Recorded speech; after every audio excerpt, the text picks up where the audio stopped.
துஷ்டர்களை மதமடைக்காம் தேவ கண்ணன் மணிவண்ணன் கூடிருந்த வண்டினம் குடலால் பாட குண்டலங்கள் இரண்டும் சவிதனில் குலுங்கியாட ஜத்திசை பார்க்கும் வேதா சங்கு சக்கரம் கையிலாந்தி எளிதான மாயவர் வருகின்றே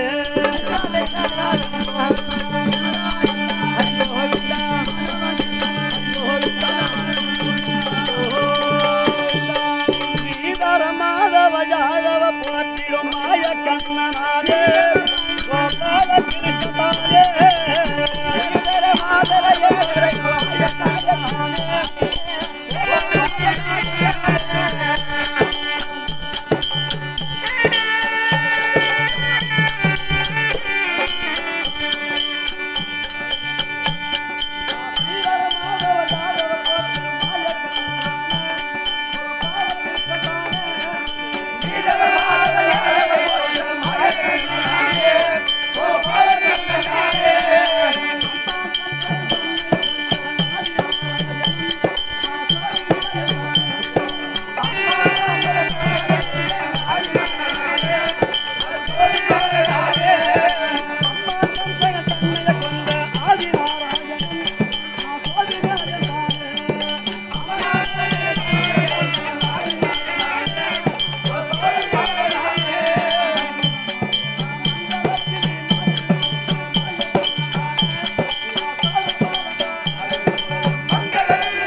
வேதங்கள் என்று சொல்லக்கூடிய 4 வேதம் இருந்தது. ரிக்வேதம், யஜுர்வேதம், சாமவேதம், அதர்வனம். இப்ப சொல்லப்பட்ட 4 வேதங்கள். ஆமா, சோமகாசுரன் என்று சொல்லப்பட்ட ஒரு அசுரன் இந்த 4 வேதத்தை சொல்லிக்கொண்டு அரபா கடலிலே நீராமையாக நீண்டு சென்று தப்பித்து ஓடிவிட்டான். அப்போது என் மைத்துனராக பிரம்மதேவன் என்னை பலவார முறையாக கண்ணா மணிவண்ணா அப்போது நான் என்ன செய்தேன் தெரியுமா சாத்தகி? நானும் முதலாக மச்சம் அவதாரம் எடுத்து அந்த அரபா கடலிலே விழுத்து சோமகாசுரனை கொண்டு விட்டேன். ஆமா, அப்போது முன்பிருந்த நிலையில் வேதத்தை எடுத்துக்கொண்டு பிரம்மதேவனத்தில் ஒப்படைத்தேன். அப்படி இருக்க தொடுத்தான் அவதாரமாக தூணில் நரசிங்கமாக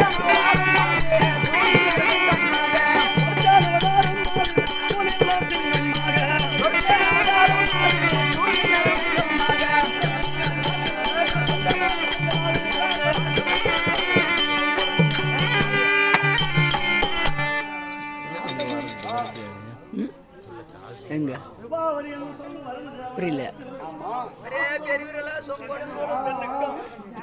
இது எந்த ஒரு பெண்ணுக்கும் இரணியன் இரணி ஆட்சியின் 2 பேர் பிறந்தார்கள். அவர் சந்திய காலத்தில் பிறந்தபடியால்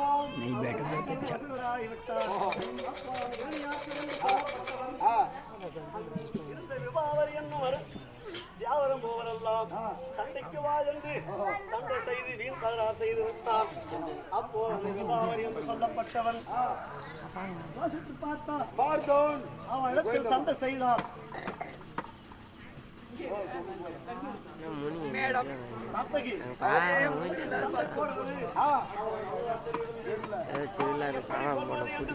என்று கேட்டு அவனை அழைத்து விடலாம் என்று விபாவரி சொன்னான். அதை கேட்ட திருதாட்டின் மணந்து துச்சம் துரியன் துன்மகன் இப்படி சொல்லப்பட்ட 100 பிள்ளை பெற்றெடுத்தார். திருதாட்டின் மகாராஜா சூரசேன மகாராஜன் மாதேவியை மணந்து தர்மன் பீமன் அர்ஜுனன் நகர சகாதேவர் சொல்லக்கூடிய 5 குமாரர்களை பெற்றெடுத்தார். இந்த பாவி துரியோதனன் எப்படியாவது சித்தப்பா குமாரை கொண்டுவிட வேண்டும் என்று இருக்கின்ற குளத்தில் பூர்வசி நாட்டி வைத்தான். மலர்களை விட்டு எண்ணெய் தேய்ச்சி செய்த காரணத்தால் அதுவும் போதாது என்று சூரியனால் சொக்கட்டமாடி நாடு நகர் பண்டி பரிவாரம் உப்புச்சட்டி வரவோடு 12 ஆண்டு கழித்து வந்தார். நாடு தருகிறேன் என்று சொல்லிவிட்டார். அப்படி அந்த நேரத்தில் இந்த 10வது பாலைவனத்தில் அத்தை மக்கள் பாண்டவர்கள் அலைக்கூட காண